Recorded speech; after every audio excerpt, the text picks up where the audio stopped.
오늘 하나님께서 우리에게 주시는 말씀은 사무엘상 17장 25절에서 27절입니다. 제가 보는 성경으로 구약 436쪽입니다.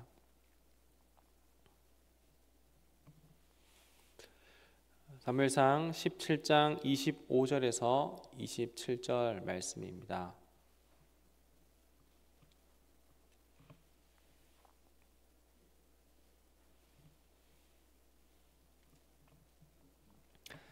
세 절의 말씀을 우리 함께 합독하시겠습니다. 이스라엘 사람들이 이르되 너희가 올라온 이 사람을 보았느냐? 참으로 이스라엘을 모욕하러 왔도다. 그를 죽이는 사람은 왕이 많은 재물로 부하게 하고 그의 딸을 그에게 주고 그 아버지의 집을 이스라엘 중에서 세금을 면제하게 하시리라. 다윗이 곁에 서 있는 사람들에게 말하여 이르되 이 블레셋 사람을 죽여 이스라엘의 치욕을 제거하는 사람에게는 어떠한 대우를 하겠느냐? 이 할례 받지 않은 블레셋 사람이 누구이기에 살아계시는 하나님의 군대를 모욕하겠느냐? 백성이 전과 같이 말하여 이르되 그를 죽이는 사람에게는 이러이러하게 하시리라 하니라. 아멘. 제가 정확히 어디에서 어떻게 들었는지 그렇게 기억을 하는 것은 아니지만 아이들과 또한 부모님들 사이에 이렇게 대화하는 것을 종종 이렇게 쉽게 듣게 되었었는데, 아마 제가 이제 곧 할 말이 여러분들도 우리 모두가 살아가면서 한 번씩은 들어본 말일 겁니다.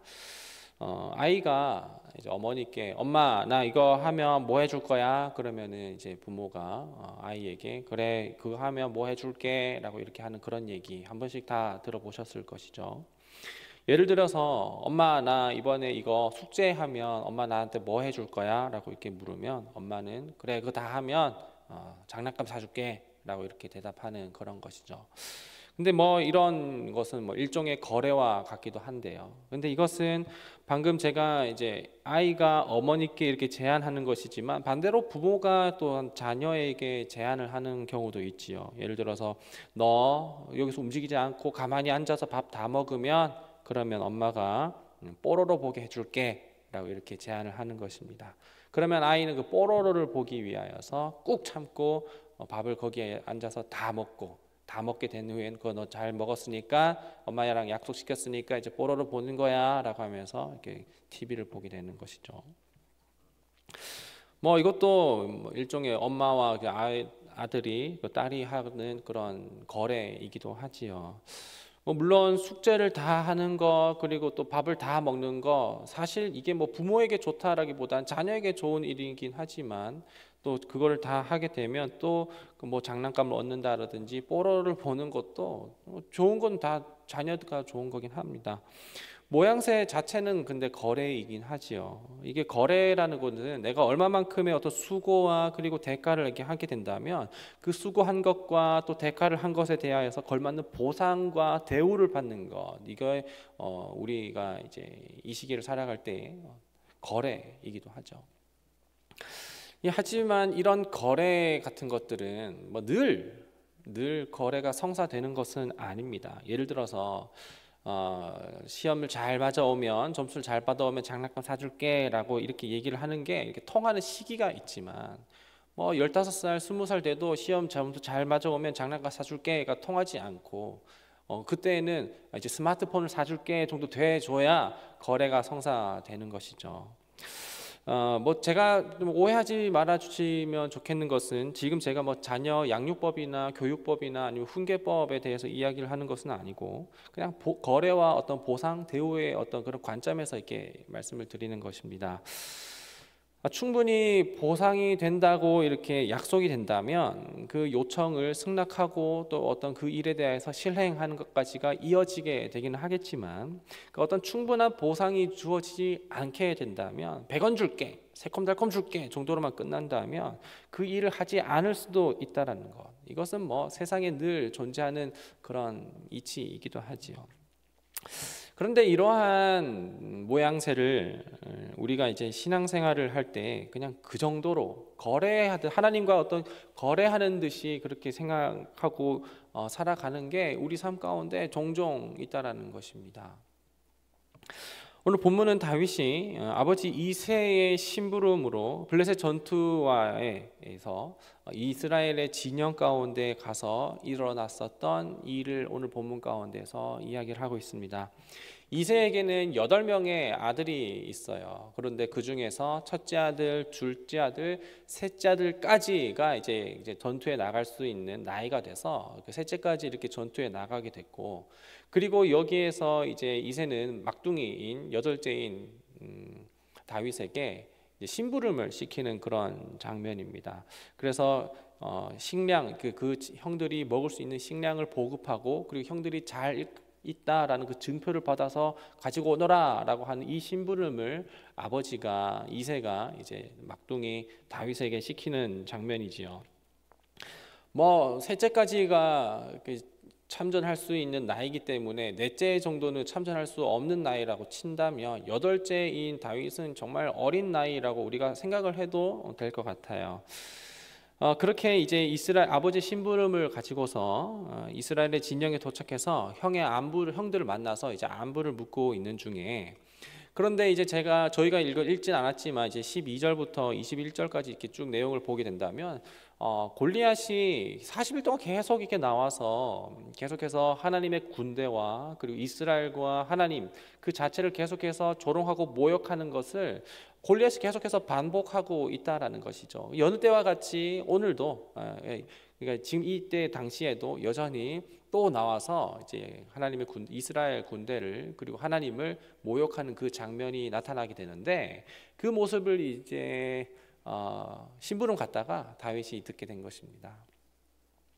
여기까지 내용이 이제 17장 12절부터 24절까지의 내용이고요. 그리고 오늘 본문 25절에서 이스라엘 사람들이 이제 이야기를 하기를, 저기 골리앗이 또 나와가지고 우리 군대를 그리고 우리 하나님을 모욕하고 있다라고 이렇게 이야기를 하는 것이죠. 그런데 저 사람을 죽이는 사람에게는 우리 왕께서, 사울 왕이 많은 재물과 또 왕의 딸까지도 주고, 그리고 게다가 그 집안에 있는 모든 사람들은 그 가족, 그 직계 가족들은 전부 다 세금까지도 면하게 해준다. 저 골리앗을 무찌른 사람에게는 그런 대우를 해준다 라는 것을 오늘 본문에서 얘기를 하고 있는 것이에요.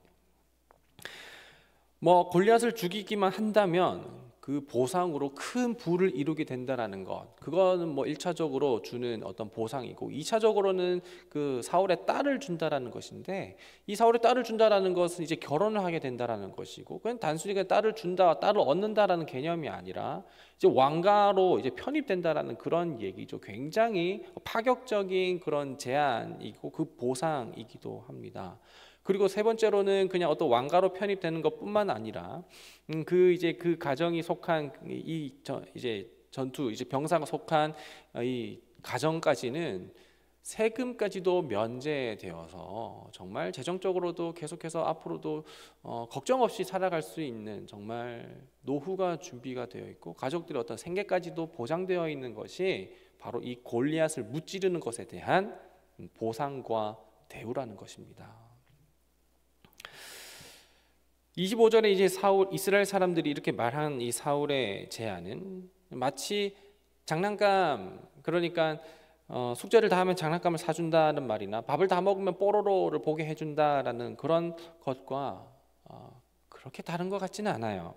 모양새는 달라 보이고 어떤 그 경중은 달라 보이긴 하겠지만, 그 방법론적인 부분에 있어서는 크게 우리가 다르다라고 얘기를 할 수 있는 건 아닌 것 같거든요. 근데 이것이 바로 종교입니다. 종교는 우리에게 사울처럼 계속해서 달콤하고 또 매력적이기도 하고 또 파격적이기도 하면서도 때로는 무섭기도 한 제안을 하는 것이, 그리고 그것을 하면 이만큼 해주겠다라고 하는 것이 종교입니다. 헌금을 하면 재물에 복이 있겠고, 봉사와 수고를 하면 삶의 어려움이 다 해결된다고 얘기를 하고, 생업을 포기하고 나서라도 선교를 나가면 하나님께서는 그 인생과 가정까지도 책임져 주신다라고 말하는 것, 이것은 종교가 얘기를 하는 것이죠. 우리가 얼마만큼 해낸다면 신은 우리에게 축복을 준다라든지, 우리가 얼마만큼 이렇게 해낸다면 하나님께서는, 아니면 신은 진노를 거둔다라든지. 종교는 마치 우리에게 어떤 거래를 제한하고 있는 것과 같다라는 것이죠. 하지만 우리는 신앙으로 살아가는 것이지, 우리는 신앙생활을 하는 것이지, 이 종교 생활을 하는 것은, 종교 행위를 하는 것은 아닙니다. 종교 행위를 하는 것과 신앙생활을 하는 것은 전혀 다른 것이죠. 종교랑 신앙은 다르다라는 것을 다윗이 26절에서 이야기를 하고 있는데요. 이 블레셋 사람을 죽여 치욕을 제거하는 사람에게는 어떠한 대우를 하겠느냐라고 다윗이 이렇게 이야기를 합니다. 이 말은 다윗이 블레셋의 골리앗을 죽인다면 어떤 대우와 어떤 보상을 주는가, 그걸 궁금해서 이렇게 묻는 것은 아닙니다. 정말 이 골리앗을 죽일 이유가 과연 보상 때문이고 대우받아야 되기 때문에 골리앗을 죽여야 되는 거냐고 이렇게 비꼬면서 반어적으로 되묻는 것이에요. 골리앗을 죽일 명분과 명목이 과연 부를 이루고 그리고 딸을 얻기 위하여서, 세금을 면하기 위하여서 골리앗을 죽이는 것이냐라고 묻는 것입니다. 골리앗을 죽일 목적이 거기에 있냐, 고작 거기에 있냐라고 묻는 것입니다. 지금 다윗에게 있어서 중요한 것은 골리앗이라는 이 장수가 엄청나고 정말 대단한 사람이고, 그리고 정말 만만치 않다라는 상대라고 하는 거기에 있지 않았습니다. 그리고 그 골리앗을 죽였을 때 받게 되는 그 보상도 정말 엄청나다라고 하는 것에도 다윗의 관심은 거기에 있지 않았습니다. 지금 다윗에게 중요한 것은 하나님과 하나님의 군대가 지금 모욕받고 있다라는 것이죠. 그러니까 어떤 행위를 했었을 때 얻어내는 것, 거기에 대해서 관심이 있는 것이 아니라 지금 우리들의 정체성이 지금 흔들리고 있다라는 것을 얘기를 하고 있는 것이죠. 이건 단순히 거래나 보상의 문제가 아니라 신앙의 근본적인 문제이고 정체성의 문제이기 때문에 그런 것입니다. 우리들 중에서는 우리가 하는 행위로 하나님을 기쁘시게 하고 우리가 하는 행위를 통해서 하나님을 만족시킬 수 있다라고 생각하시는지 모르겠습니다. 우리가 하는 것으로는 결코 하나님께 만족시킨다든지, 우리가 하는 것으로는 그것으로 신학적인 용어로 하나님께 의롭다함을 얻을 수 있냐라는 것입니다. 이 만족이라는 얘기를 한다는 것은 하나님께 의롭다함을 얻을 수 있겠냐라는 것입니다. 우리가 하는 것으로 인하여서. 그리고 우리가 하는 어떤 학습과 우리가 하는 어떤 사고와 어떤 철학을 통하여서 하나님께 도달할 수 있겠냐라는 것입니다. 불가능하다라는 것이죠. 성경은 불가능하다라는 것을 얘기를 하고 있습니다. 하나님께서 바라시는 것은 우리가 헌금을 얼마나 해야 되고 봉사를 얼마나 해야 되고 그리고 얼마나 앞에 있는 그 사건들을, 일들을, 어려움들을 물리쳐야 되고 이겨내야 되고, 그렇게 한다면 그러면은 이걸 해줄게, 저걸 해줄게. 하나님께서는 그런 얘기를 하고 있는 것이 아니라는 것입니다. 그것은 사울의 말이에요. 종교가 요구하는 것이에요. 하지만 하나님께서 요구하시는 것은 그것이 아니라는 것을 오늘 성경이 이야기를 하고 있는 것입니다. 우리가 의지하고 신뢰하는 것이 무엇이냐? 오늘 말씀은 우리에게 교훈해 주는 것이 그것입니다. 우리가 이것을 해낸다면 어떠한 것을 얻어낼 수 있느냐가 아니라, 우리가 외부로부터 여러 가지 어려움과 그리고 조롱과 멸시를 받고 있고, 그리고 그렇게 참 우리가 부족하다라는 것을 공격을 받고 있지만, 그럼에도 불구하고 우리가 흔들리지 말아야 하는, 우리가 신뢰하는 것과 우리가 믿고 있는 대상과 우리의 정체성이 무엇이냐라고 하는 것을 오늘 본문이 이야기하고 있는 것이에요. 그리고 우리가 신뢰하는 그 대상은 하나님이고 우리의 정체성은 하나님의 백성, 하나님의 군대라는 것을 기억해야 된다라고 하는 것이 다윗의 말입니다. 하지만 참 안타깝게도 27절을 보면 여전히 이스라엘의 군인들은 저 사람을 죽이는 사람에 대하여서는 이러이러한 상을 준다라고 하면서 여전히 거래와 보상과 대우의 관점에서 보고 있는 것이죠. 하나님의 이름이 모욕을 받고 하나님의 군대라고 하는 그 이스라엘이 계속해서 골리앗에게 조롱받고 있는 현실이지만 신앙 자체가 없으니 신앙의 어떤 정체성, 흔들릴 만한 정체성이 없으니 거기에 대해서 또 모멸감을 느낀다라기보단 오로지 받게 될 보상에 대하여서만 거기 매몰되어 있고 몰두하고 있다라는 것이죠. 이것은 사울의 방법이었고 이것은 오늘날 많은 이단과 사이비가 요구하고 있는 종교적인 행위에 지나지 않습니다. 전쟁에 참여할 그런 나이도 안 된 그저 심부름하러 간 그런 다윗, 아직 어려서 세상 물정을 모르기 때문에 그래서 정말 왕가에 편입이 된다라는 것과 부를 얻는다라는 것과 그리고 모든 가족들이 그렇게 금전적인 문제로 재정적인 문제로 어려움 없이 살아갈 수 있게 된다라는 것은 엄청난 매력이라는 것을 몰라서 다윗이 거기에 대해서는 관심이 없어서 그래서 그렇게 거기에 대한 그 대우와 어떤 보상에 대해서 그냥 그렇게 아무런 생각도 없이 단순히 자존심 상해서 그렇게 얘기를 했었던 것일까요?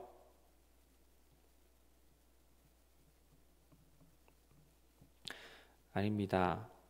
오히려 그 누구보다도 하나님에 대한 확신과 하나님의 백성이라는 그 정체성이 있었기 때문에 다윗은 거기에 대하여서 분노를 느끼고 블레셋 군대를 무찌르고자 하는 그 마음이 생긴 것입니다. 우리가 신앙생활을 해야 하는 이유는 우리가 무엇인가를 얻게 되기 위해서가 아니라 우리가 믿고 신뢰하고 있는 그 정체성을 지켜내기 위하여서 하나님의 백성으로서 살아내기 위하여서 하는 것이지 이 땅에서 잘 먹고 잘 살고 좋지만 우리의 목적이 거기 있지 않다라는 것을 오늘 본문은 이야기를 해주고 있는 것입니다. 우리의 관심은 어디에 있습니까? 그저 무엇인가를 해냈을 때 얻게 되는 장난감 그리고 볼 수 있는 뽀로로와 같은 그런 보상과 대우에만 관심이 있는 것은 아닌지 돌아보게 됩니다. 그리스도인이라는 정체성과 신앙의 본질적인 부분이 흔들리고 있는 것은 거기에 대해서는 별로 상관이 없고 관심도 없고 단순히 현상적인 것에만 흔들리고 있다면 오늘 우리 말씀을 통하여서 주시는 그 교훈을 우리 마음 가운데 제대로 받아야 할 것입니다.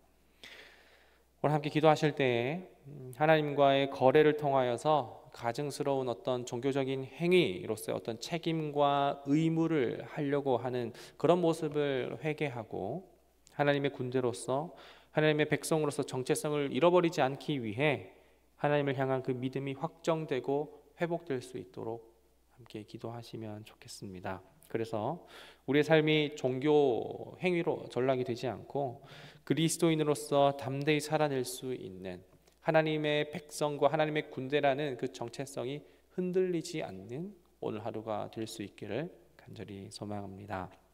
기도하겠습니다.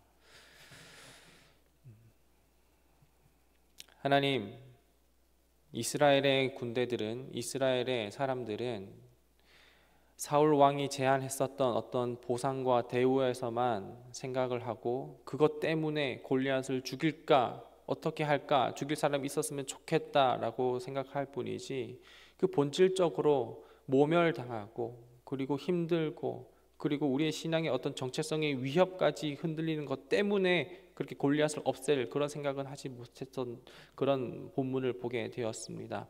우리의 모습이 때때로는 이러한 모습 같아서 그래서 종교적인 행위에만 지나지 않는 그런 모습과 같아서 오늘 아버지 앞에 겸손하게 회개합니다.